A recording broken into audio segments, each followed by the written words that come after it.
menyapa terlebih dahulu kepada Ketua Umum Yasrok Pusat, ada Dokter Tugas, lalu ada Ketua dari Yasroki Cabang Riau, ada Dokter Muhammad Iqbal, lalu narasumber kita pada hari ini ada Dokter Desbi Juananda, dan sahabat-sahabat Kamisan yang mungkin sudah join pada Kamisan pada siang hari ini.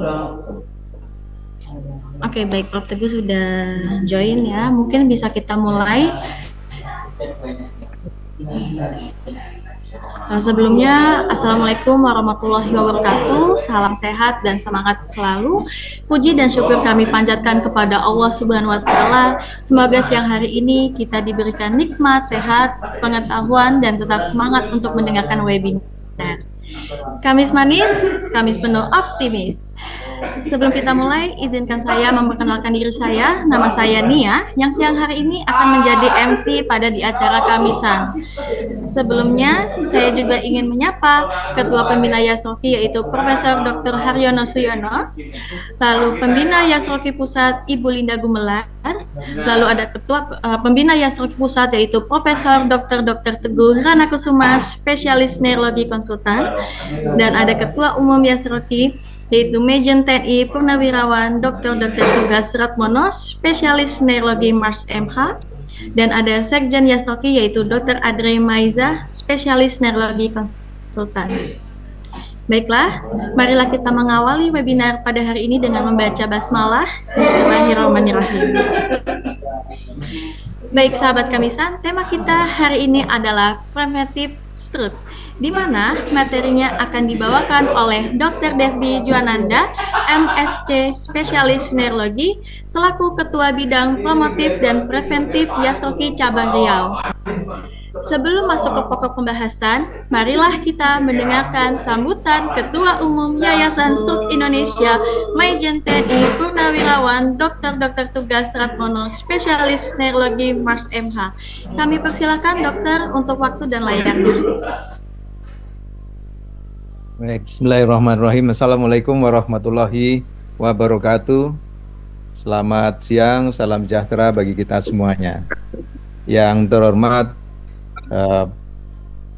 Profesor Dr. Teguh Rana Kusuma selaku Pembina Yastrogi. Yang kami hormati Dr. Iqbal selaku Ketua Yastrogi Cabang Riau, yang tentunya ini baru. Selamat untuk Dr. Iqbal dan kawan-kawan ya.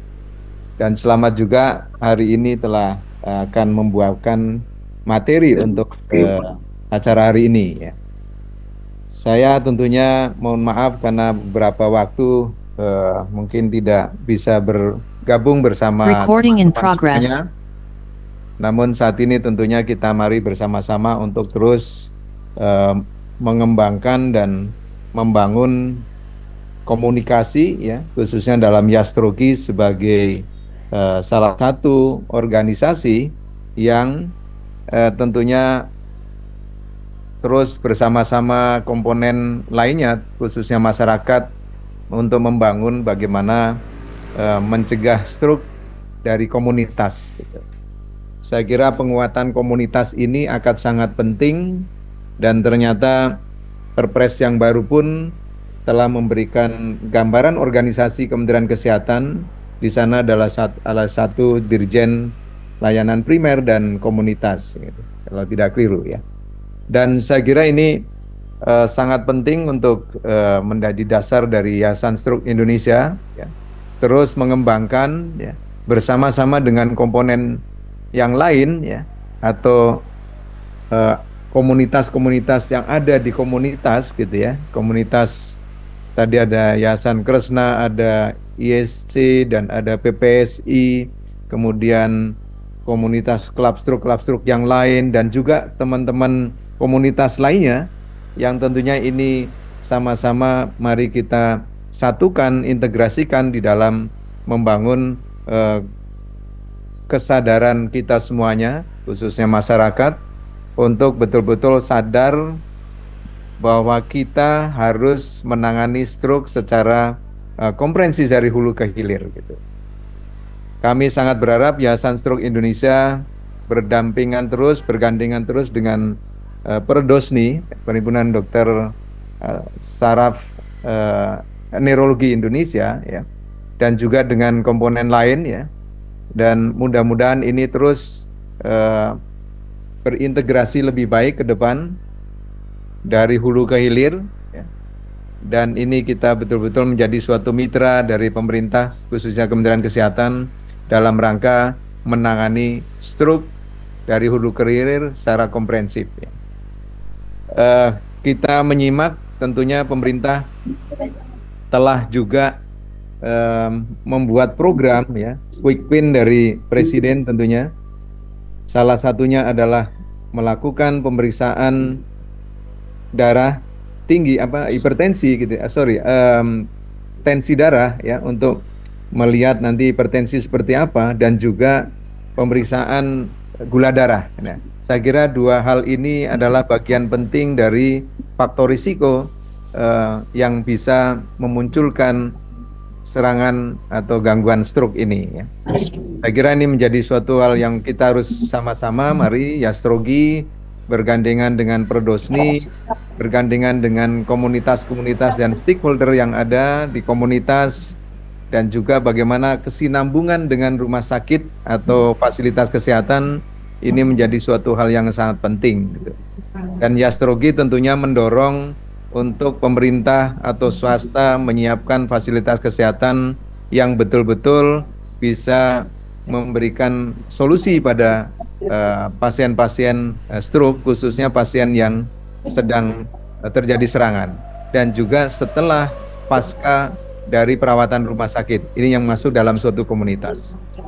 Saya yakin teman-teman dari cabang Riau, Yastrogi cabang Riau, yang dipimpin oleh Dr. Iqbal dan tentunya didukung oleh semua komponen di sana, nanti betul-betul bisa memberikan akselerasi di dalam membangun kekuatan community, khususnya di dalam menangani stroke di komunitas. Saya kira itu dari kami. Selamat dari Yastrogi cabang Riau, dan mudah-mudahan terus ini nanti kita berkesinambungan untuk cabang-cabang lain dan model-model yang kita kembangkan untuk betul-betul membangun pelayanan di komunitas, sehingga harapan kami adalah menjadi atau Indonesia ramah stroke ke depan. Assalamualaikum warahmatullahi wabarakatuh. Waalaikumsalam warahmatullahi wabarakatuh. Warahmatullahi wabarakatuh. Baik, selanjutnya kita dengarkan sambutan dari Ketua Umum Yayasan Stroke Indonesia Cabang Riau, yaitu Dr. Muhammad Iqbal, Spesialis Neurologi FINMH. Kami persilahkan dokter untuk waktu dan layarnya. Alhamdulillah. Assalamualaikum warahmatullahi wabarakatuh. Waalaikumsalam. Waalaikumsalam warahmatullahi wabarakatuh. Terima kasih yang terhormat Prof. Teguh, Dr. Tugas Ratmono, Ketua Yastrogi Pusat. Alhamdulillah kami merupakan anak paling bungsu cabang ke-16 dari Yastrogi, yang insya Allah komunitas yang sudah dibentuk oleh Yastrogi ini bisa menjadi tempat kita berbuat lebih baik, lebih banyak lagi untuk pada penderita stroke maupun keluarganya. Karena seperti Dr. Tugas bilang tadi, bahwa kita ini menjadi mitra dari pemerintah, jadi artinya kita bertindak sebagai katalisator yang mempermudah akses daripada penderita ataupun keluarga dari penderita stroke ataupun yang mempunyai faktor risiko stroke dengan pemerintah, sehingga mendapat pelayanan dan penanganan yang lebih baik ke depannya untuk penderita stroke.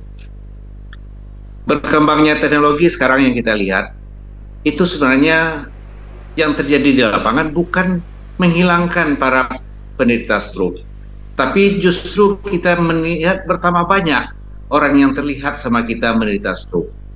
Kalau dulu di zaman saya, mungkin penderita stroke itu satu kampung itu mungkin 2-3 orang, sekarang sudah hampir di setiap rumah.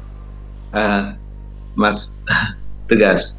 Jadi artinya kepedulian kita terhadap mereka ini tidak hanya sekedar untuk mengobati saja, ternyata kita harus masuk ke bidang promotif dan preventif. Bagian promotif dan preventif ini yang mungkin pada zaman sekarang ini agak tertinggal menurut kami, Mas Tugas. Karena dulu pekerjaan puskesmas lebih banyak kepada promotif, preventif daripada kuratif. Sekarang kita melihat puskesmas sudah lebih banyak menangani pasien BPJS yang kuratif. Sehingga preventif dan promotif ini sepertinya terlupakan. Disinilah peran kita barangkali untuk memulai membuat kegiatan ini, sehingganya kegiatan promotif preventif ini bisa kita lakukan bersama-sama dengan masyarakat, dengan pemerintah, stakeholder, rumah sakit, dan profesional. Jadi profesi seperti neurolog, nanti kawan-kawan kita dari bidang lagi rehab medik dan segala macamnya bisa bergabung bersama kita untuk membuat komunitas ini lebih kuat dan lebih berguna dia di kedepannya dalam pembangunan bangsa ini. Dan saya terima kasih sekali sama Dr. Adre ini, baru terlihat nih Dr. Adre yang sudah sangat bersemangat. Dia datang untuk mengadakan pelantikan mewakili Dr. Tugas dan alhamdulillah yang sudah kita lakukan pada Yastroki Riau kemarin setelah pelantikan, kita juga mengadakan kegiatan untuk masyarakat awam, kemudian ada kegiatan Hari Stroke Sedunia, dan kemudian terakhir sekretaris kita ikut di dalam sekolah lansia. Jadi sekolah lansia juga kita coba bergabung di situ, membina kelompok-kelompok ini supaya bisa kita ayomi secara bersama. Ini semangat-semangat yang disampaikan Dr. Adre ke saya dulu sewaktu pendidikan, membuat sistem pelayanan stroke nasional. Kita ikut sama Dr. Adre bolak-balik ke Depkes. Alhamdulillah sekarang baru terlihat apa yang kita lakukan zaman dahulu itu. Kami juga berpikir bahwa Yastroki untuk di Riau itu bagaimana menjembatani antara masyarakat penderita stroke itu sendiri, bagaimana kita memudahkan aksesnya. Jadi akses pengobatan dan perawatan maupun terapi ke tempat yang tepat. Jadi mempermudah akses. Jadi artinya kalau dari sini orang harus sewa mobil untuk mengantarkan hanya untuk sekali kontrol, habis sekitar 1 juta untuk sewa mobil saja, belum lagi untuk makan dan keluarga, sementara harga obat yang ditebus tidak sampai segitu. Jadi mempermudah akses ini juga merupakan perhatian dari kami. Mudah-mudahan dapat pembinaan kami nanti dari pusat bagaimana cara yang lebih baik untuk ini. Demikian Dr. Tugas, mungkin nanti kami juga akan menampilkan tokoh-tokoh baru dari Riau ini. Ini Dr. Despi nanti juga akan bercerita tentang stroke preventif, dan banyak dari Riau ini nanti yang akan bisa bergabung dan memberikan masukan-masukan untuk kita bersama untuk kedepannya. Prof. Teguh, terima kasih Prof. Teguh. Assalamualaikum. Sudah rindu sama Prof. Ini luar biasa, bagus. Terima kasih. Yang selalu menyuruh kapan kamu harus selesai, Iqbal, katanya. Memberi semangat untuk menyelesaikan pendidikan neurologi. Terima kasih, Prof. Mudah-mudahan sukses selalu. Ilmu yang Prof kasih berikan semoga bermanfaat untuk semua, Prof. Amin. Terima kasih. Amin. Assalamualaikum warahmatullahi wabarakatuh. Waalaikumsalam warahmatullahi wabarakatuh. Baik, selanjutnya mari kita dengarkan sambutan dari pembina Yayasan Stroke Indonesia oleh Profesor Dr. Teguh Rana Kusuma, spesialis neurologi konsultan. Kami persilakan Profesor untuk waktu dan layarnya. Terima kasih. Udah dengar suara saya nggak?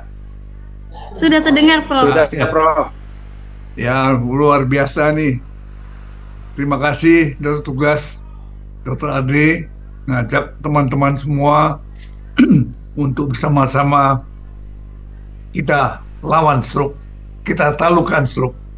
kan jelas tadi laporan dari pusat maupun daerah ternyata stroke makin meningkat.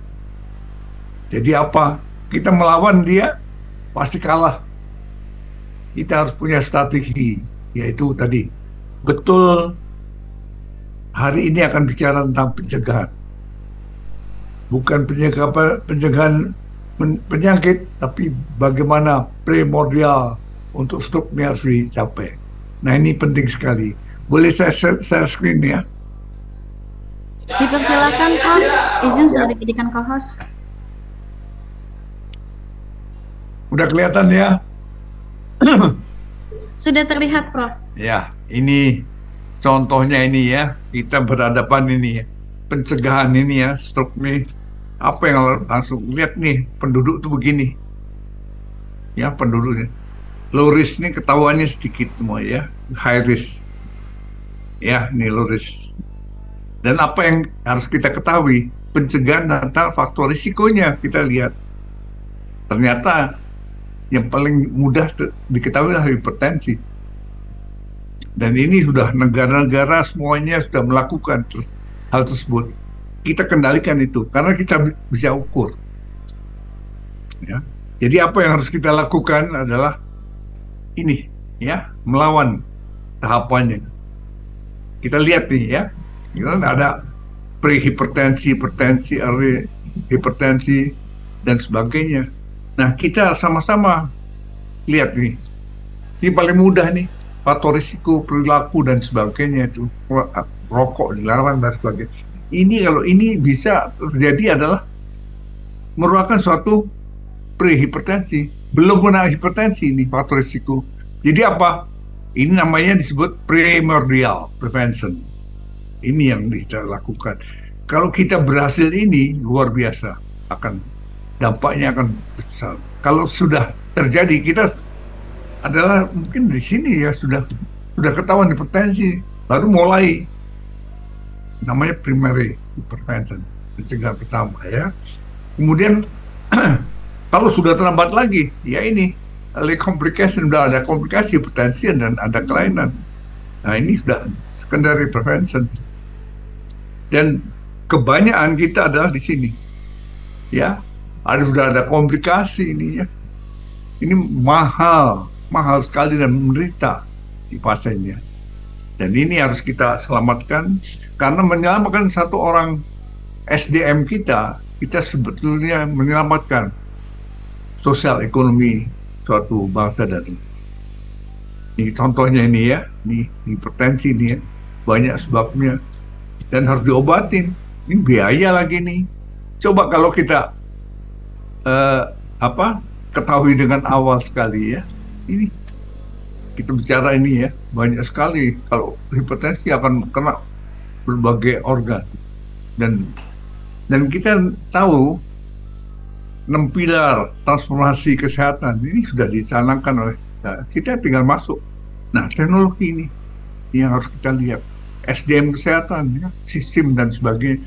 Kita harus menyusun strategi dengan memberikan data. Dan ini lihat tantangan sudah sampai ke biomedical genome. Jadi basisnya harus kuat sekali. Yang diperlukan hanya data-data. Nah, kita bantulah apa yang dikatakan oleh dokter tugas tadi. Ya, kita memberikan data antara sosial medis itu berikan pada penentu untuk kebijaksanaan pemerintah. Ya, ini adalah kedokteran presisi. Itu putusan politik. Hanya politik punya data, harus punya data. Nah, ini yang harus dilihat ya. Stroke, mortalitas di dunia ini banyak sekali, udah merah semuanya ya. Di Indonesia juga naik. Ini tahun 13 loh saya coba ini. Tapi selalu memberikan inspirasi untuk kita bagaimana memerangi perang semesta melawan stroke. Nah, APBN kesehatan kurang. Ya, karena kita tidak punya program untuk memberikan. Kita berikan adalah bagaimana perang melawan stroke dengan strategi yang kita buat bersama-sama untuk menuju kedokteran presisi, 4 sasaran, kalau bisa sampai ke primordial untuk stroke maupun hipertensi, DM, dan sebagainya. Nah ini, kita semuanya harus cinta ini ya. Jadi kita memikirkan negara, bangsa, dan memikirkan saudara-saudara kita yang harus kita pikirkan. Sejarah, fakta hari ini, dan imajinasi kita harus kembangkan terus.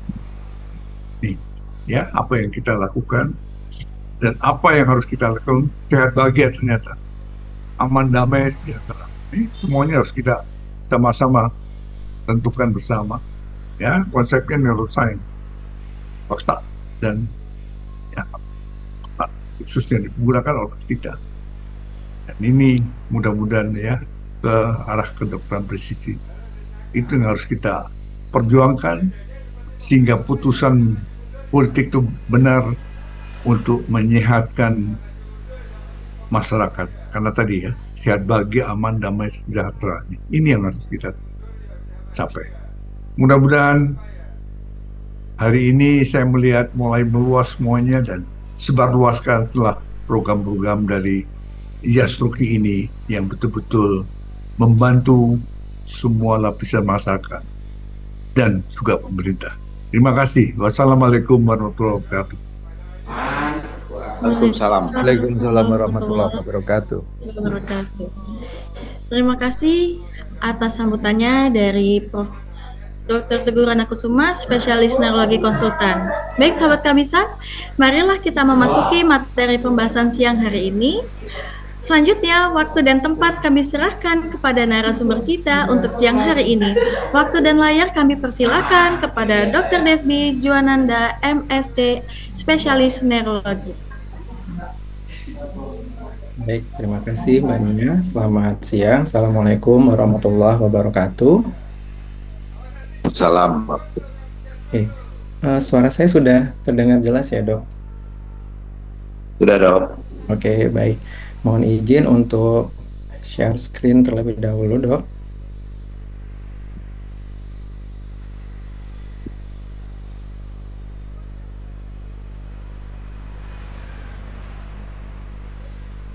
Ya, baik. Sudah terlihat ya, Dok? Sudah terlihat, Dokter? Ya. Baik, terima kasih.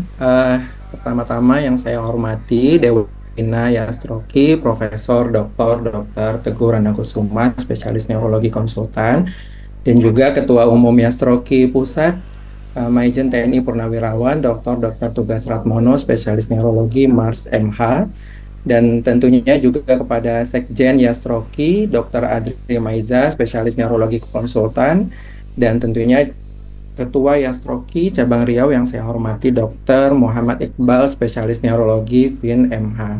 Dan tentunya juga kepada seluruh Bapak Ibu penggiat stroke dan stroker yang sudah hadir pada siang hari ini pada Kamisan Yastroki edisi 5 November 2024 dalam rangka roadshow dari Yastroki. Senang rasanya Dok bisa diberikan kesempatan dari kami Yastroki Cabang Riau untuk berpartisipasi pada kegiatan Kamisan siang hari ini. Mohon izin dokter memperkenalkan diri, saya Dr. Desbi Juananda, spesialis neurologi. Saat ini menjadi bagian dari Yastroki Cabang Riau untuk bagian promotif dan preventif. Satu hari yang lalu saya dihubungi oleh Dr. Iqbal untuk bisa berpartisipasi dalam kegiatan siang hari ini. Terima kasih ya Dok untuk kesempatannya. Izin Dok, saya diberikan PR untuk menyampaikan mengenai preventive stroke. Nah, tentunya materi yang akan kita diskusikan hari ini adalah materi yang sudah sering kita sampaikan di setiap upaya-upaya promosi dan preventif dari kegiatan stroke. Baru-baru ini kita juga baru saja merayakan Hari Stroke Dunia bulan Oktober tahun lalu. Saya mengambil topik mengenai suatu fenomena di mana stroke sendiri sebetulnya saat ini tidak lagi mengenal usia. Jadi stroke tidak lagi menunggu usia lanjut ataupun usia tua, di mana kita sebaiknya mengenali gejala, tanda, dan juga bagaimana pencegahan daripada stroke. Seperti yang disampaikan tadi ya Dok, bahwa Bapak Ibu semua, bahwa stroke saat ini fenomena yang cukup menarik adalah bagaimana stroke juga terjadi pada usia dewasa muda. Dikatakan bahwa prevalensi stroke cukup tinggi, lebih kurang 10 hingga 14% dari semua total kasus stroke terjadi pada usia dewasa muda kurang dari 50 tahun. Nah, tentunya fenomena ini menarik untuk kita amati. Dikatakan bahwa pada satu studi menyebutkan kalau dulu kita mengenal faktor risiko stroke secara klasik ataupun tradisional, tadi sudah disampaikan oleh dokter tugas, dokter Teguh, hipertensi, kemudian kadar kolesterol yang tinggi, merokok, obesitas, diabetes atau kencing manis. Ini menjadi salah satu faktor resiko yang cukup banyak kita bahas dan kita diskusikan. Nah, ternyata di luar itu kita juga banyak lagi menemukan berbagai faktor resiko stroke di mana usia muda menjadi targetnya. Nah, faktor resiko unik ini diantaranya adalah nyeri kepala migrain, kemudian kehamilan atau pasca kehamilan, pasca melahirkan, penggunaan obat-obatan kontrasepsi, kemudian penggunaan obat-obatan rekreasional, kemudian juga status hiperkoagulasi daripada pembekuan darah sendiri. Ini juga menjadi faktor-faktor resiko terjadinya stroke yang perlu mungkin kita jadikan juga sebagai upaya promosi khususnya kepada usia-usia muda, di mana kalau dulu masih klasik hipertensi, tekanan darah, merokok. Nah, saat ini mungkin ini juga menjadi pusat perhatian kita.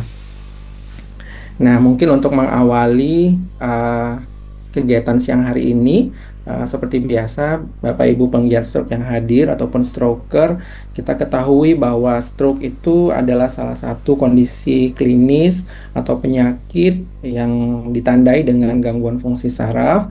Dalam hal ini meliputi otak, medula spinalis atau saraf tulang belakang, kemudian juga retina atau mata.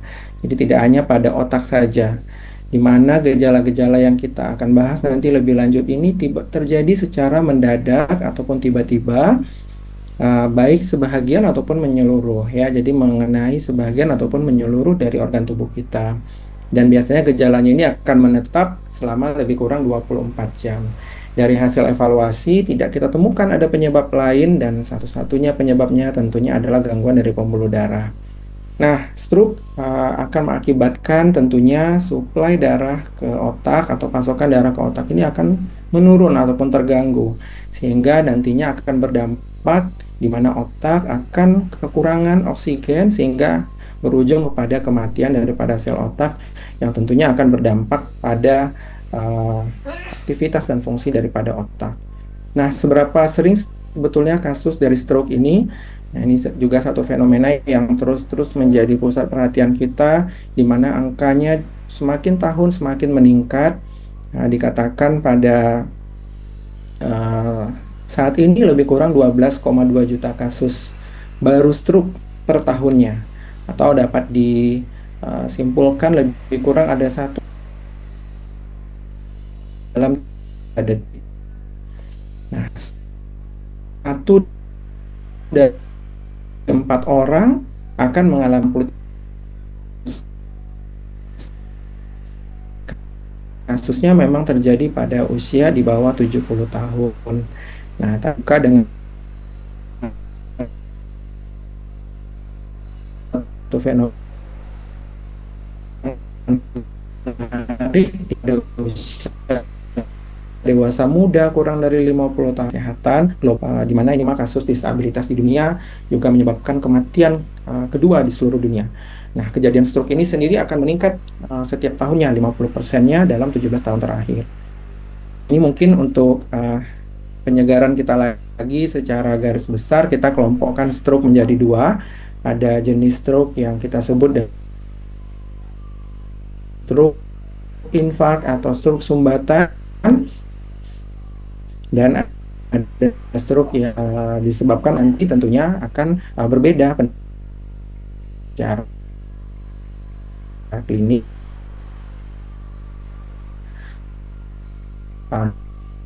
maupun dalam tekanan. Nah, kenapa setelah laksana di kita 5 menit saja, kurang dari 5 menit saja itu sudah mengalami kerusakan yang cukup berat ataupun permanen. Nah, disebutkan bahwa 1 detik saja otak mengalami penurunan suplai 1,9 juta sel. 1 jam meningkat lagi menjadi 120 juta sel yang akan rusak. Nah, apalagi kalau sumbatannya terjadi secara komplit, nah maka akan merusak lebih banyak lagi. Nah, tentunya sebagai kita harus tahu apa-apa saja sebetulnya yang menjadi faktor resiko daripada stroke. Nah, dengan mengenali faktor resiko stroke ini tentunya menjadi salah satu upaya pencegahan primer yang sudah disampaikan oleh Dr. Teguh tadi, bahwa sebelum terjadinya stroke, kita berupaya atau berusaha untuk mencegah terjadinya stroke itu sendiri dengan mengenali faktor resikonya. Nah, secara garis besar kita ketahui bahwa ada faktor resiko stroke yang dapat dimodifikasi dan yang tidak dapat kita modifikasi. Artinya apa? Ya, tentunya yang tidak dapat modifikasi ini adalah yang memang sudah kita miliki. Yang pertama tadi ya, usia di atas 55 tahun lebih berisiko mengalami stroke. Kemudian dikatakan studinya pria dibandingkan dengan wanita juga lebih berisiko mengalami stroke. Kemudian ras tertentu disebutkan bahwa ras berkulit hitam juga lebih tinggi risikonya mengalami stroke. Tentunya faktor genetik dan faktor keluarga juga tidak bisa kita pungkiri berkontribusi terhadap terjadinya stroke. Dan yang terakhir mungkin pasien-pasien yang sudah memiliki riwayat stroke sebelumnya tentunya juga berpotensi besar mengalami stroke. Nah, ini juga ya, selain yang tadi disebutkan faktor-faktor yang tidak dapat kita modifikasi, nah sebetulnya ada beberapa faktor yang dapat kita ubah atau dapat kita jaga untuk mencegah nih bagaimana supaya stroke ini tidak mengenai kita. Yang pertama tentunya adalah penyakit-penyakit seperti tadi sudah disebutkan sebagai faktor risiko tradisional stroke, yaitu hipertensi atau tekanan darah tinggi, kemudian diabetes mellitus, ya, kemudian obesitas atau kegemukan, kemudian dislipidemia atau gangguan daripada lipid dan lemak ya dalam tubuh kita, kemudian beberapa gangguan jantung diantaranya adalah fibrilasi atrium, kemudian adanya penyempitan pada arteri karotis atau stenosis arteri karotis, kemudian beberapa faktor lainnya, beberapa penyakit lainnya seperti gangguan darah, ya, sickle cell anemia, hiperhomosistenemia, dan lain-lain. Nah, ini adalah beberapa penyakit-penyakit tertentu yang menjadi penyebab, faktor resiko daripada stroke itu sendiri. Kemudian ada beberapa aktivitas-aktivitas, diantaranya kebiasaan kita untuk kurang ya dalam aktivitas fisik, penggunaan daripada obat-obatan atau penyalahgunaan daripada obat-obatan, kemudian beban pikiran yang berlebihan, baik stres ya secara mental maupun fisik. Ya, tadi nyeri kepala, migrain, kebiasaan merokok, mengkonsumsi alkohol, dan pemakaian daripada kontrasepsi hormonal ini juga menjadi faktor risiko daripada stroke yang sebetulnya dapat kita kendalikan ataupun kita ubah.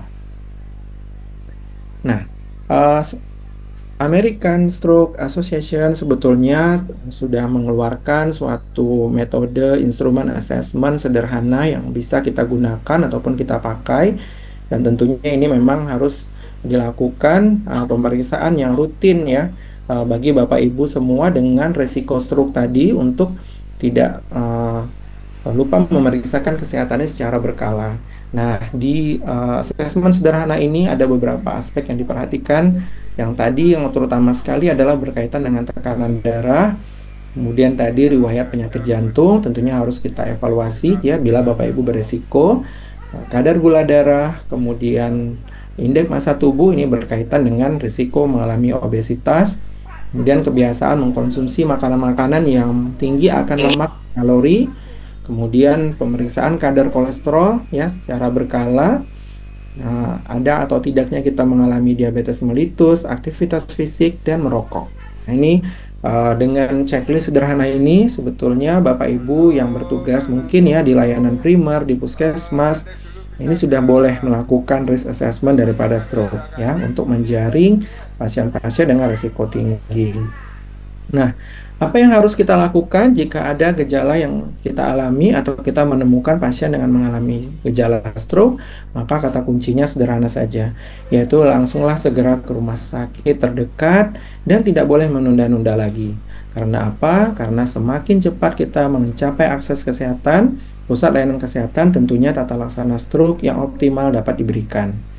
Nah, apa saja tanda dan gejala dari stroke?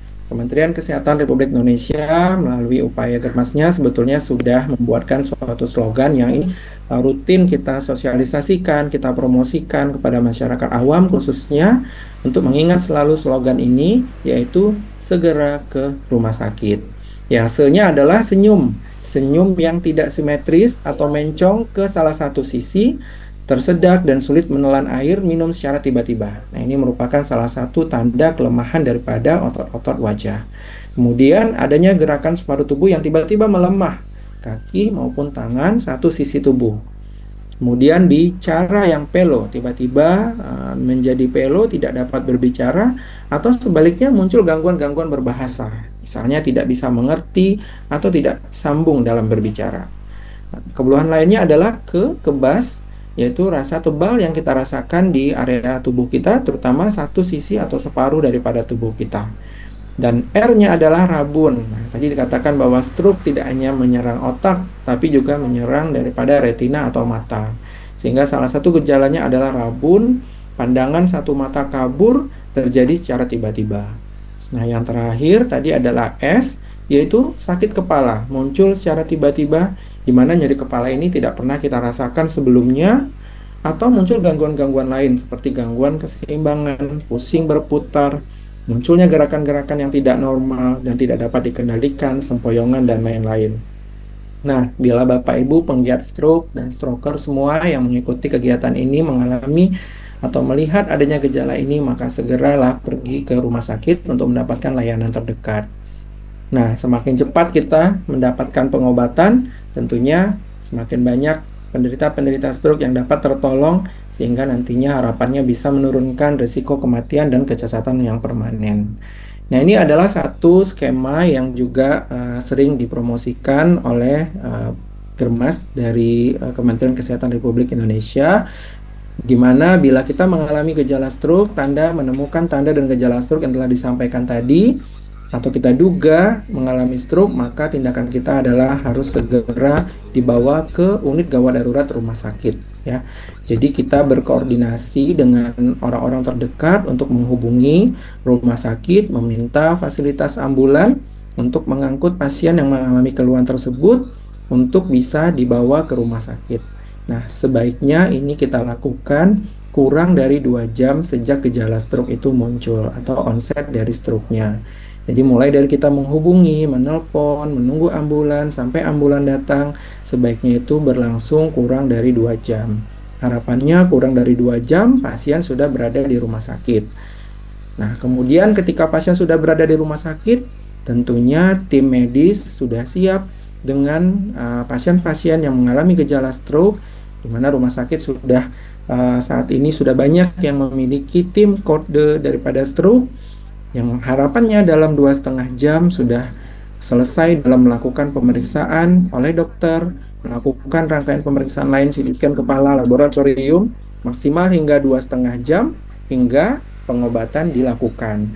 Nah, totalnya dari awal pasien mengalami gejala hingga mendapatkan pengobatan, harapannya kurang dari 4,5 jam sudah mendapatkan tata laksana yang optimal. Nah, ini adalah gambaran tata laksana yang diberikan pada kasus stroke infark ataupun stroke sumbatan, di mana harapannya kurang dari 60 menit pasien sudah berada di rumah sakit, kemudian kurang dari 2 jam pasien sudah berada di rumah sakit, kemudian kurang dari 60 menit kita sudah melakukan pemberian tata laksana awal. Mulai dari pasien datang, kita lakukan assessment, penilaian, gejala, derajat atau severitas daripada stroke-nya, lakukan stabilisasi, mengaktifasi daripada kode stroke, kemudian kita lakukan serangkaian pemeriksaan ya Bapak Ibu, mulai dari CT scan, MRI kepala, kemudian kita interpretasikan, kita komunikasikan dengan sejawat-sejawat di rumah sakit yang terlibat, baik dari radiologi, bedah saraf, dan lain-lain ya, neurologi tentunya yang utama. Nah, kita siap untuk melakukan tata laksana stroke. Harapannya kurang dari 60 menit kita sudah memberikan tata laksana stroke dengan menggunakan trombolisis ataupun alteplase. Ini pada kasus stroke infark. Nah, ini mungkin yang Bapak Ibu sering dengar bahwa tata laksana utama stroke sumbatan atau stroke infark dengan onset atau gejala yang berlangsung kurang dari 4,5 jam. Bila Bapak Ibu berhasil mencapai rumah sakit kurang dari 2 jam tadi, maka kita akan mengerjakan trombolisis ini. Nah, trombolisis ini kita menggunakan obat yang mengandung recombinant tissue plasminogen activator atau RTPA, di mana obat ini nanti akan disuntikkan di pembuluh darah Bapak Ibu, kemudian harapannya bisa melisis atau menghancurkan daripada sumbatan yang terbentuk di pembuluh darah otak yang menjadi penyebab daripada stroke. Nah, ini angka keberhasilannya cukup tinggi, dikatakan bahwa bila kita bisa memberikan TPA atau alteplase ini kurang dari sekitar 1 sampai dengan 3 jam sejak terjadinya stroke tadi, maka benefitnya cukup baik ya. Disebutkan 32%-nya itu mengalami luaran atau outcome yang cukup baik pasiennya. 13-nya lagi mungkin normal ya, atau mendekati normal. Nah, memang ada beberapa komplikasi yang muncul pasca trombolisis, nanti mungkin kita akan diskusikan lebih lanjut jika ada pertanyaan. Kemudian, nah, sampailah kita ke bagian pencegahan daripada stroke ini. Nah, inilah sebetulnya utamanya daripada pertemuan kita sore hari ini, bagaimana sebetulnya kita bisa mencegah stroke. Nah, ini saya sekali lagi mengambil jargon yang sudah dipakai atau digunakan oleh Kementerian Kesehatan Republik Indonesia yang cukup mudah diingat, yaitu dengan perilaku cerdik. Cerdik itu terdiri dari yang pertama adalah cek kesehatan secara rutin. Nah, jadi Bapak Ibu yang memiliki resiko mengalami stroke, tadi sudah disampaikan, ada resiko yang tidak bisa kita modifikasi maupun yang bisa kita modifikasi. Jika Bapak Ibu merasa memiliki faktor resiko tersebut, maka lakukanlah cek kesehatan secara berkala di rumah sakit. Sekarang rumah sakit layanan pemerintah, baik tipe C hingga tipe A itu sudah punya ya layanan stroke, yang mana mereka secara giat melakukan upaya-upaya penanganan stroke. Bahkan di layanan primer sendiri ya, puskesmas, klinik juga sudah banyak yang diberikan pelatihan-pelatihan. Kemudian E-nya adalah enyahkan asap rokok. Nah, ketahui bahwa kandungan rokok sendiri akan mengakibatkan serangkaian proses yang dapat meningkatkan kekentalan atau viskositas daripada darah, yang mana ini menjadi resiko, tentunya meningkatkan resiko daripada stroke. Nah, R-nya adalah rajin melakukan aktivitas fisik, tentunya dengan memilih olahraga-olahraga yang aerobik ya, yang banyak mengkonsumsi menggunakan oksigen dengan kapasitas waktu dan durasi yang ditentukan. Kemudian tidak kalah penting adalah D-nya, yaitu diet yang seimbang. Nanti kita akan bahas. Dan I-nya adalah istirahat yang cukup ya, karena tidur ini juga menjadi salah satu reconditioning otak ya. Dan terakhir adalah mengelola daripada stres yang menjadi salah satu faktor risiko daripada stroke. Nah, ini lebih kurang sama yang telah disampaikan tadi ya, bahwa 90% stroke terkait dengan 10 risiko yang dapat dicegah sebetulnya ya. Ini langkah-langkahnya tadi: mengontrol tekanan darah, melakukan olahraga-olahraga ringan lebih kurang 5 kali dalam seminggu, maksimal 30 menit. Jadi hanya lebih kurang 150 menit dalam 1 minggu untuk intensitas yang sedang. Sedangkan untuk intensitas yang berat seperti bersepeda, renang, itu mungkin boleh hanya 75 menit dalam 1 minggu. Kemudian mengkonsumsi makan makanan yang sehat, kaya akan sayur, buah, dan tentunya mengurangi konsumsi garam yang kaya akan natrium. Sebaliknya memperbanyak konsumsi makanan, buah, dan sayur yang kaya akan kalium. Nah, mengontrol kadar kolesterol tidak kalah penting, mempertahankan berat badan juga mengontrol berat badan ya, karena obesitas menjadi salah satu faktor risiko stroke. Berhenti merokok ya, tadi disebutkan rokok menjadi salah satu faktor risiko tradisional yang banyak menjadi penyebab daripada stroke.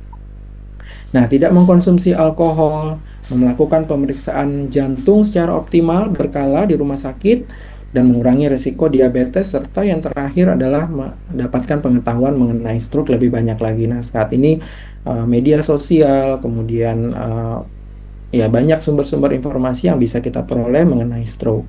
Nah, terakhir mungkin sebelum ditutup, Tadi kita membahas sedikit mengenai diet. Nah, ini adalah satu metode diet yang dianjurkan dalam Pedoman Nasional Pelayanan Kedokteran Tata Laksana Stroke yang dikeluarkan oleh Kementerian Kesehatan 2019, yaitu mengenai Dietary Approach to Stop Hypertension atau diet DAS.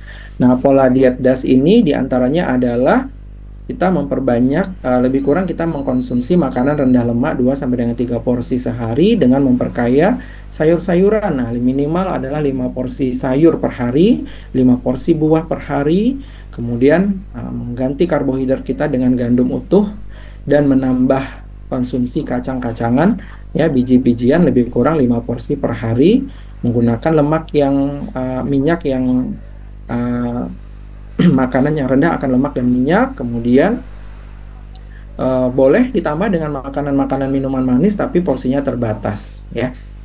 Nah, pemeriksaan dia udah mikir gini kan, maksudnya dia udah tahu lah. kesehatan secara teratur dan rutin, ya. Bila kita sudah memiliki resiko nih pada Bapak Ibu yang memang sudah memiliki riwayat penyakit jantung, hipertensi, gangguan kolesterol, diabetes, ada target-target yang harus kita capai. Nah, inilah gunanya kita berobat ke rumah sakit atau pelayanan kesehatan untuk memastikan bahwa obat yang kita konsumsi sudah mencapai target yang diharapkan. Nah, pada pasien-pasien hipertensi diharapkan tekanan darah di bawah dari 140/90 atau lebih rendah lagi di bawah 130/80 pada Bapak Ibu yang memiliki riwayat diabetes dan penyakit ginjal kronik. Nah, kemudian Bapak Ibu yang memiliki riwayat diabetes sebaiknya rutin melakukan pemeriksaan kadar HbA1c, di mana kadar HbA1c ini menggambarkan gula darah Bapak Ibu dalam kurun waktu 3 bulan terakhir. Nah, targetnya adalah angkanya di bawah dari 7. Nah, sedangkan Bapak Ibu yang memiliki kolesterol tinggi, terutama adalah LDL, ya, kolesterol jahat, sebaiknya kadarnya kurang dari 100 mg per desiliter, atau kalau Bapak Ibu sudah memiliki riwayat stroke sebelumnya, sebaiknya lebih rendah lagi, kurang dari 70 mg per desiliter. Nah, ini terakhir yang cukup menarik, ya, bagi kita yang memiliki riwayat infeksi, inflamasi yang ringan-ringan, nih, contohnya infeksi gigi mulut, ya, ini juga harus diperhatikan karena ternyata risiko infeksi itu juga menjadi salah satu faktor risiko penyebab terjadinya stroke. Nah, sebagai penutup, kesimpulan yang harapannya bisa kita bawa pulang dan untuk kita sampaikan ke orang-orang terdekat kita adalah bahwa stroke itu merupakan suatu kegawatan. Jadi butuh respon cepat dalam penanganannya. Pengenalan gejala stroke lebih awal, minimal untuk diri kita sendiri maupun untuk keluarga kita, itu sangat penting sifatnya. Dan gejala stroke itu pasti terjadi secara mendadak. Dan jika didapatkan gejala tersebut, maka tadi kata kuncinya adalah untuk segera ke rumah sakit dan jangan lagi ditunda-tunda. Nah, demikian Bapak Ibu penyampaian materi mengenai penyuluhan ini, semoga memberikan manfaat. Sebelum saya tutup, sedikit ingin berbagi, ini adalah beberapa kegiatan yang sudah kami lakukan. Contohnya, ya, karena saya bekerja di Fakultas Kedokteran Universitas Riau, secara rutin kami sudah melakukan penyuluhan untuk mensosialisasikan resiko dan pencegahan daripada stroke. Nah, ini baru-baru ini kami lakukan di Kabupaten Kampar. Kemudian hasil asesmen stroke-nya sudah kami publish di jurnal, insya Allah nanti akan terbit dalam waktu dekat, dan alhamdulillah kita buat suatu poster ataupun panduan yang bisa kita bagi ke masyarakat dan sudah kita hakikan. Nah, ini juga Perhimpunan Dokter Spesialis Neurologi Pekanbaru Perdosni secara rutin juga sudah melakukan upaya-upaya untuk promosi preventif kepada masyarakat mengenai bagaimana mencegah stroke ini. Ini adalah kegiatan yang kita lakukan di Hari Stroke Dunia 2020, Oktober 2024 lalu. Mungkin demikian Bapak Ibu, terima kasih untuk waktu dan kesempatannya. Saya kembalikan kepada moderator. Baik, alhamdulillah telah kita dengarkan, ya, pemaparan yang sangat menarik dari Dr. Deswi Juwananda, MSc Spesialis Neurologi, bahwa ternyata dari pola hidup, dari contoh tadi, ya, Dok, merokok itu juga sebagai salah satu faktor kenapa nih stroke ini juga tidak hanya menyerang di umur yang mungkin terbilang sudah lanjut usia, tapi sekarang di tahun sekarang juga banyak mungkin Gen Z yang sudah terkena stroke seperti itu ya dok ya. Mungkin kita bisa nih memasuki yaitu Q&A. Mungkin dari sahabat Kamisan yang ingin bertanya kepada dokter bisa melalui kolom chat atau bisa menggunakan on mic seperti itu sahabat Kamisan. Dipersilakan.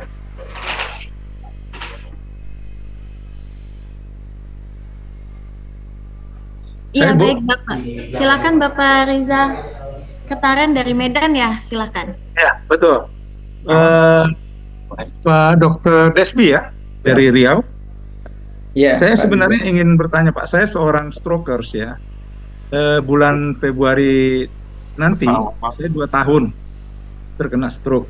Jadi pada tanggal 25 September 2023, saya terserang Pak. Ketika itu pagi hari, saya mendadak vertigo, kemudian saya teriak keras, hilang, kemudian saya, singkatnya setelah saya di kloset, kemudian dari kaki kiri terus naik ke atas dan saya sadar bahwa saya terkena serangan. Nah, ketika itu 1 jam, belum 1 jam Pak, saya sudah tiba di rumah sakit. Saya tidak sebutkan rumah sakitnya, salah satu rumah sakit yang cukup terkenal swasta di Medan.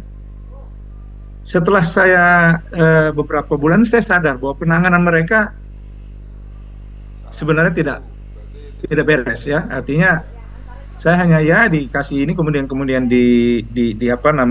diberikan infus seperti begitu. Nah, setelah saya baca-baca Pak, setelah beberapa puji Tuhan ini karena berkat Tuhan saya sudah bisa nyetir dan lain sebagainya ya. Saya dengar ada yang namanya trombolis, dokter. Ya, trombolistik gitu. Nah, ketika dalam beberapa bulan saya lakukan betul-betul, ini stroke saya lawan Pak. Artinya saya betul-betul ikut terapi, saya ikut akupuntur, kemudian suruh jalan, saya jalan, benar-benar saya lawan begitu ya. Sebagai strokers saya bilang saya tidak bisa diam, ya saya harus lawan ini stroke gitu. Dokter Anda mengatakan, loh kenapa Anda ke rumah sakit sana? Kalau di rumah sakit ini, kami sudah tahu. Artinya tidak ada saya, seorang dokter neurologis ya, seorang dokter syaraf Pak ya. Mereka sudah punya tim, di mana rumah sakit itu melakukan yang namanya trombolisis tadi Pak ya, trombolitik ya. Dan dia mengatakan, ya banyak orang yang tertolong. Kalau yang seperti dokter katakan, golden time-nya Pak ya, seperti begitu ya, di bawah 2,5 jam itu banyak yang tertolong. Bahkan teman saya ada seorang prajurit ya, dia kebetulan di rumah sakit tentara, dia hanya 2 minggu gitu, padahal waktu itu bibir dia sudah mereng dan lain sebagainya. Saya terkena bagian kiri dok, artinya tangan dan kaki saya itu total sama sekali saya tidak bisa gerakkan. Nah, jadi pertanyaan saya dok, yang pertama, apakah trombolisis itu seperti gitu? Kemudian yang kedua, kalau tadi dokter mengatakan di Riau sudah sudah ada satu networking ya, seperti dokter katakan sampai ke daerah mana Riau? Tadi saya tidak tahu daerah kabupaten ya, Kabupaten Riau ya dok ya. Kemudian juga tadi dari ketua profesor ya mengatakan ada satu niat politik dari pemerintahan yang baru ini. Saya hanya mengatakan, kenapa Yayasan Stroke Indonesia ini tidak membuat satu apakah sudah saya tidak tahu, satu standarisasi di semua kota dan terutama kota-kota kecil dok. Misalnya Medan termasuk besar. Bagaimana dengan kota-kota satelitnya? Artinya kalau memang trombolis itu adalah sesuatu hal yang memang terbukti secara ilmiah, secara medis dapat mengurangi ataupun menyembuhkan orang yang terkena serangan stroke di bawah golden time tadi, kenapa itu tidak disebarluaskan? Kemudian yang berikutnya dok, obat. Saya di Medan waktu itu makan obat, saya lupa namanya dok ya, yang katanya banyak menolong itu 3 kali 3 per hari 9. Saya beli itu di Medan dengan harga sekitar hampir 70.000. Nah, karena Medan dengan Pineng dekat, saya tinggal kontak apotek di Pineng, kemudian Pineng katakan harganya hanya Rp30, Rp30.000, separuh. Nah, kemudian saya kontak kawan-kawan, siapa yang ada yang kebetulan di Pineng? bang, aku titip. Nah, ini persoalan dokter, persoalan kita semua gitu. Dan ini adalah tanggung jawab dokter gitu. Katanya dokter yang membuat obat ini jadi lebih mahal. Saya tidak tahu. Nah, 60.000 dok, dibanding 30.000 obat yang sama bahkan dengan produksi di sana asli dari saya tidak seingat saya dari Inggris itu obat. Nah, bagaimana tanggapan dokter, profesor dan lain sebagainya? Terima kasih dok. Ini saya baru sekali ini ikut Kamisan. Terima kasih Mbak dari Yayasan Stroke. Salam Iya, sehat. iya. Baik, boleh dijawab langsung, Mbak Nia? Oh iya, baik. Ya, terima kasih Pak Riza untuk pertanyaannya ya. Sebelumnya, semoga selalu senantiasa diberikan kesehatan oleh Tuhan Yang Maha Esa. Ya, pertama memang menyikapi tadi untuk kondisi yang Bapak alami ya, saya rasa mungkin saya tidak bisa menjawab banyak mengenai hal tersebut, akan tetapi memang yang dari keilmuan yang saya ketahui tidak semua juga trombolisis itu bisa kita lakukan atau kita kerjakan meskipun kita datang di onset yang gejala kurang dari 4,5 jam tadi, karena tentunya nanti ketika pasien telah sampai di rumah sakit, tetap tim dokter akan melakukan serangkaian pemeriksaan lagi, di mana akan dilakukan pemeriksaan gejala dulu ya, tanda dan gejala, pemeriksaan fisik, berapa derajat keparahan daripada struknya, karena memang tidak semua struk akan dilakukan trombolisis meskipun datang dalam onset yang kurang dari 4,5 jam. Biasanya ada kriterianya, Pak Riza. Kemudian mungkin dari hasil CT scan-nya nanti akan dilihat juga lokasi, kemudian luasnya daripada stroke, dan tentunya juga pemeriksaan-pemeriksaan lain seperti darah, pemeriksaan jantung, pembekuan darah, kemudian dan lain-lain. Jadi sederhananya bahwa setiap pasien yang datang ke rumah sakit dengan gejala stroke kurang dari 4,5 jam tadi, tetap oleh tim yang ada di rumah sakit nantinya akan dilakukan serangkaian pemeriksaan oleh dokter yang jaga atau yang bertugas, kemudian akan menentukan nih apakah seorang pasien ini eligible atau dapat kita lakukan tindakan trombolisis tersebut. Mungkin itu yang bisa saya sikapi. Kemudian juga mungkin tadi terkait layanan trombolisis ya, memang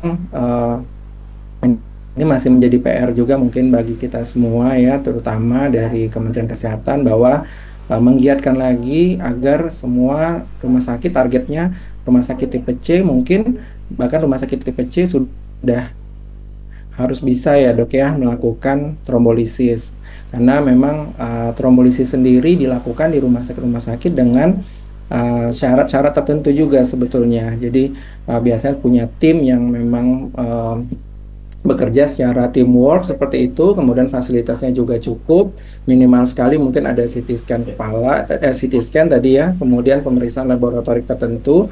Nah, harapannya semua rumah sakit memang bisa melakukan trombolisis.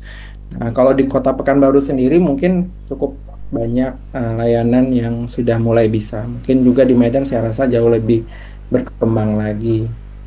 Mungkin kalau dari saya itu ya, kalau mengenai obat. Nah, mengenai obat sejauh ini memang terapi stroke yang standar kita gunakan. Tentunya yang tadi ya, yang disebutkan kalau penyebabnya adalah stroke sumbatan, bila datang kurang dari 4,5 jam dengan kriteria tertentu, kita dapat berikan trombolisis. Tadi dengan menggunakan obat rekombinan tisu plasminogen aktivator atau altoplase tadi.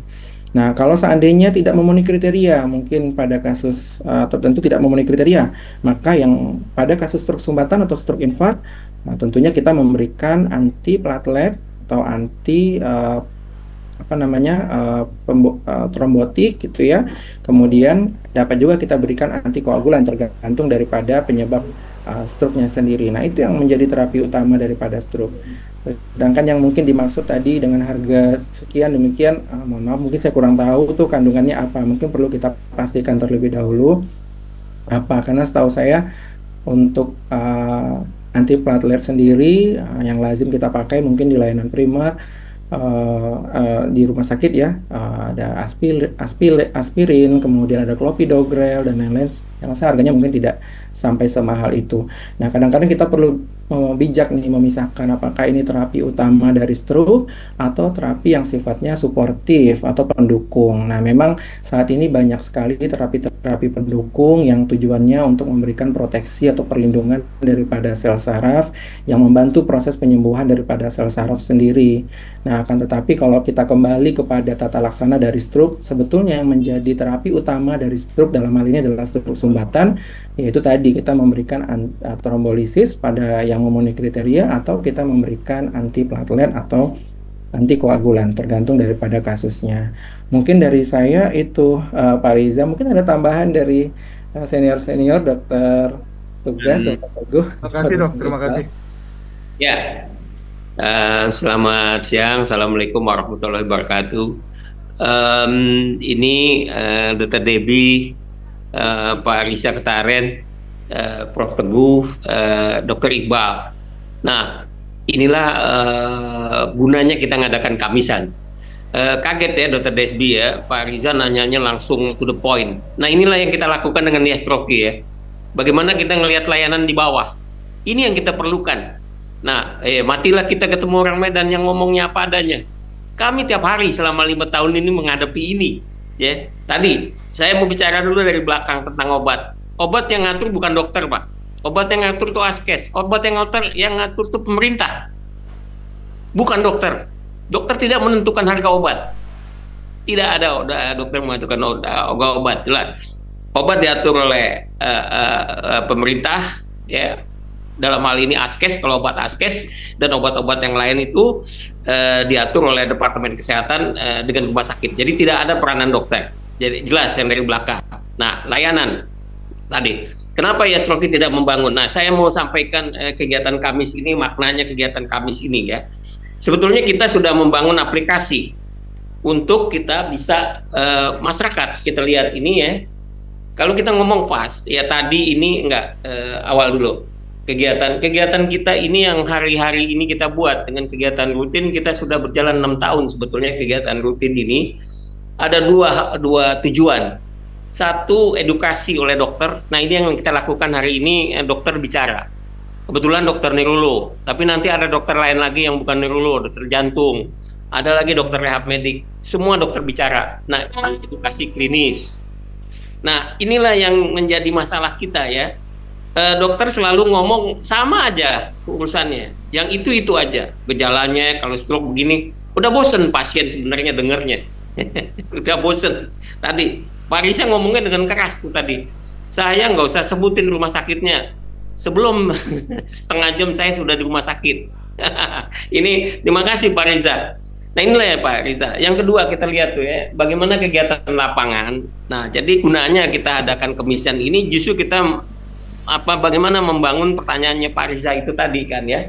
Nah, field ya, kita tahu struktur ngomongnya fast, tapi fast ini diterjemahkan dalam gejala-gejala stroke.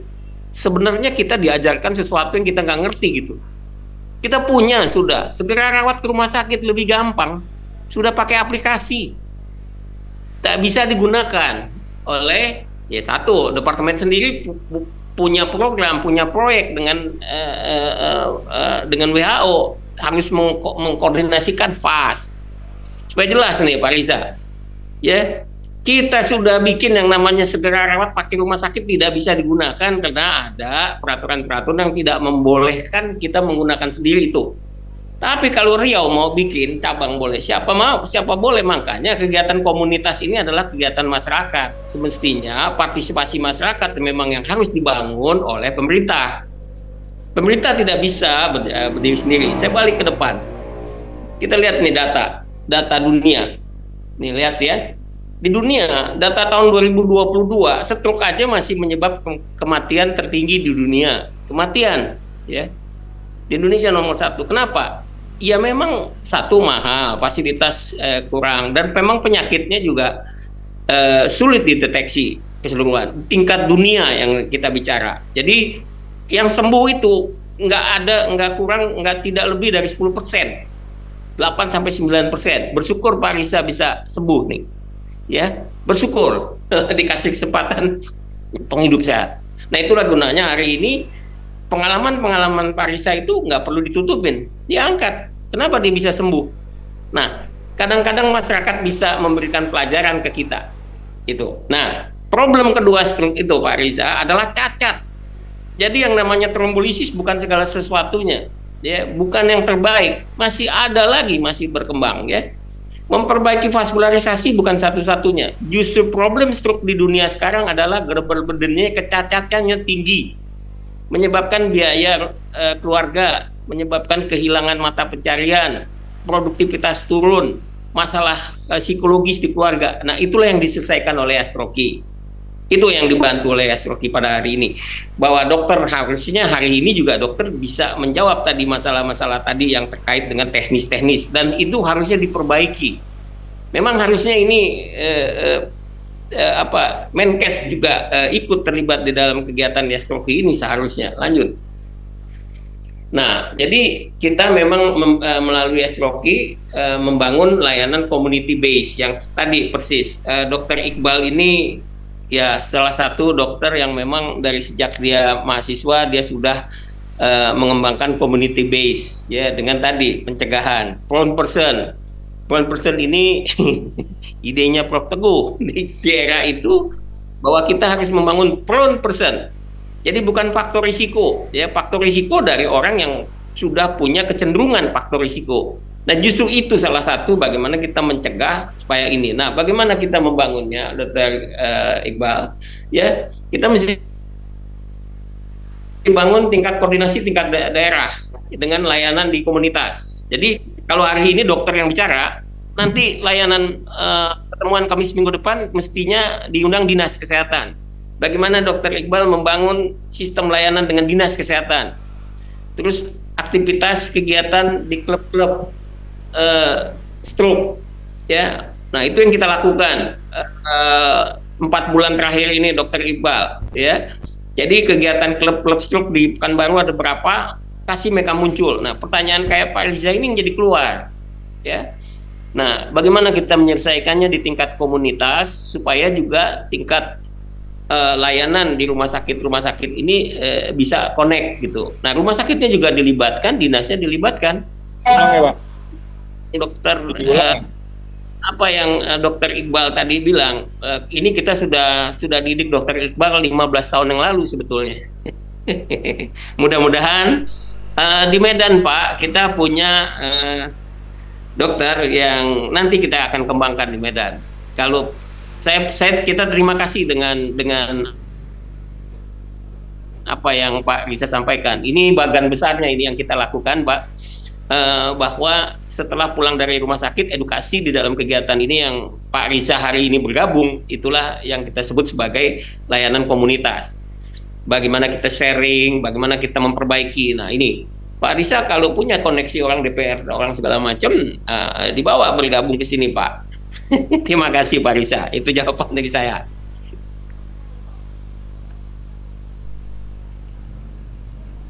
Terima kasih Pak, terima kasih. Ya, kita perlu Pak Risa aktif, Pak. Bawa teman-temannya. Oke, baik, kita lanjut ya, sahabat Kamisan. Mungkin Bapak Rudi nih dari Bali mungkin ingin bertanya, dipersilahkan. Ya, saya Rudi dari Bali. Izin Prof dan dokter dan Ketua Yastroki. Saya Rudi dari Bali. Kemarin memang saya berjuang sekali untuk masyarakat Bali agar ada layanan. Maaf kemarin sibuk masalah di politik. Jadi saya tujuannya masuk ke situ itu agar orang stroke itu bisa terlayani dengan baik. Tetapi yang di Badung itu malah bansos. Jadi saya agak kecewa. Ya masih ada celengan satu untuk gubernur. Berharap ada layanan yang baik. Pola pikir saya begini sebelum pertanyaan ya, maaf. Orang stroke itu seperti bayi. Jadi kalau disuruh kumpul belum tentu akan datang kalau nggak kita jemput. Dan kita kembalikan ke rumahnya. Nah, pola pikir seperti ini yang akan saya tawarkan nantinya ke Pak Koster. Pak Koster ada layanan lah seperti ini. Orang stroke itu kalau suruh kumpul itu susah, untuk terapi susah. Nah, satu pertanyaan untuk dokter, Dok, apakah orang stroke itu bisa kita terapi juga? Bukan dokter ya, seperti saya itu kan bukan dokter, saya terapis. Saya gunakan hipnoterapi. Juga gunakan seperti minum, berkeringat, terus sauna. Apakah terapi-terapi ini sebagai modal saya nanti maju itu efektif atau tidak? Bagaimana tanggapan dokter dan profesor? Terima kasih, itu saja. Ya, baik. Terima kasih Pak Lusius untuk pertanyaannya. Ya, memang banyak sekali kalau kita dihadapkan pada terapi-terapi alternatif lain gitu ya, yang mungkin membantu proses penyembuhan daripada pasien stroke. Nah, ya secara medis kita tetap berpedoman gitu ya pada tata laksana gitu atau guideline-nya daripada stroke sendiri. Hingga saat ini memang bentuk-bentuk terapi suportif yang bisa dilakukan itu adalah terapi rehabilitatif, yang nanti kita bersama-sama nih dengan teman-teman kita dari kedokteran fisik rehabilitasi. Jadi biasanya tergantung nih Pak Lusius, biasa pasien stroke umumnya menyisakan gejala sisa ataupun sequel akibat dari stroke-nya tadi ya, menimbulkan kecacatan ataupun beban-beban lainnya. Nah, itu nanti kita akan lihat dulu, evaluasi dulu. Biasanya teman-teman rehabilitasi akan menilai. Nah, sejauh yang saya ketahui memang yang direkomendasikan dan cukup banyak itu adalah terapi rehabilitasi fisik yang dilakukan di center-center terapi rehabilitasi fisik. Nah, kan tetapi kalau untuk yang lain-lain ya mungkin banyak kita, ya saya juga pernah dengar hipnoterapi, kemudian terapi nutrisi tertentu dan lain-lain, itu mungkin masih perlu untuk kita diskusikan lagi untuk angka keberhasilannya ataupun efikasinya. Mungkin dari saya itu Pak Lusius. Terima kasih Dok. Lusius, ya Pak Rudi. Oh siap Pak. Dr. Desbi, jangan kaget ini Dr. Desbi. Beginilah acara Kamisan di kita. Jadi semua permasalahan itu yang ada di bawah. Nah, itulah gunanya memang kita mendapat informasi ya. Kita akademisi ini memang terpaku kepada protokol-protokol baku ya. Sementara mereka lakukan itu, dan mereka Pak Rudi ini berhasil karena dia melakukan hipnoterapi. Nah, justru mungkin saya koreksi dikit ya. Di neurologi ini ada restorasi engineering. Restorasi engineering itu, neurorestorasi itu justru di depan daripada rehabilitasi. Rehabilitasi itu bagian daripada neurorestorasi engineering. Permasalahan kita adalah kita tidak punya alat ukur. Alat ukur kita struktural, MRI, CT scan yang tidak bisa dimonitoring. Nah, justru kita sudah melakukan kerjasama dengan lembaga-lembaga hipnoterapi, dan kita menggunakan alat ukur. Dengan alat ukur itu nanti layanan hipnoterapi ini seperti yang diharapkan Prof. Teguh ya. Kita ngomong precision medicine gitu. Ya, jadi layanan yang terukur itu alat ukurnya harus ada gitu. Sekarang alat ukur dari perbaikan dari fungsi otak itu yang tidak ada gitu. Nah, itu ada di neurorestoration engineering. Nah, memang kita akan bekerja sama, dan sekali lagi Pak Rudi, kita sudah siapkan tenaga di Bali yang baru selesai, Dr. Nyoman.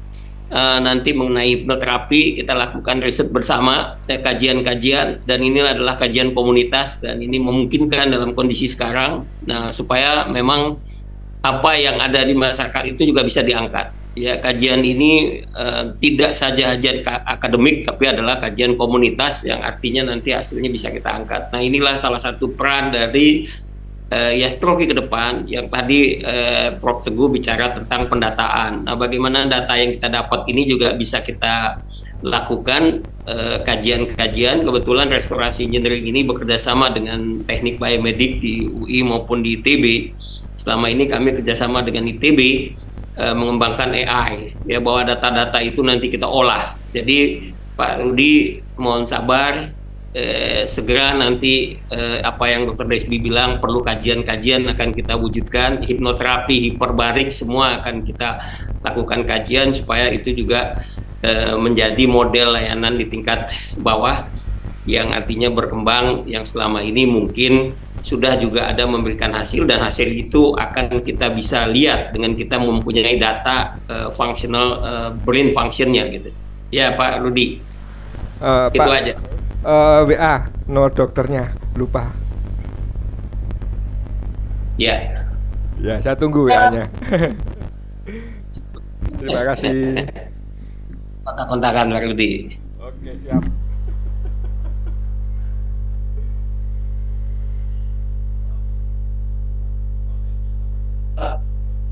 Dokter Iqbal, ya artinya memang inilah suasana kemisan kita ya.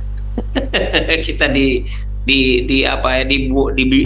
ditanyakan langsung tentang hal-hal yang sudah mereka lakukan dan mereka sudah memberikan hasil, dan mestinya kita juga membantu memberikan solusi atau mengemas layanan-layanan yang memang berkembang di komunitas. Dan secara akademik itulah kewajiban kita juga membangun layanan-layanan yang memang sebagai layanan alternatif, tapi kita bisa ilmiahkan dengan model-model ilmiah. Udah, masalahnya sekarang memang dengan berkembangnya AI ini semua itu mungkin kita lakukan. Mungkin itu aja.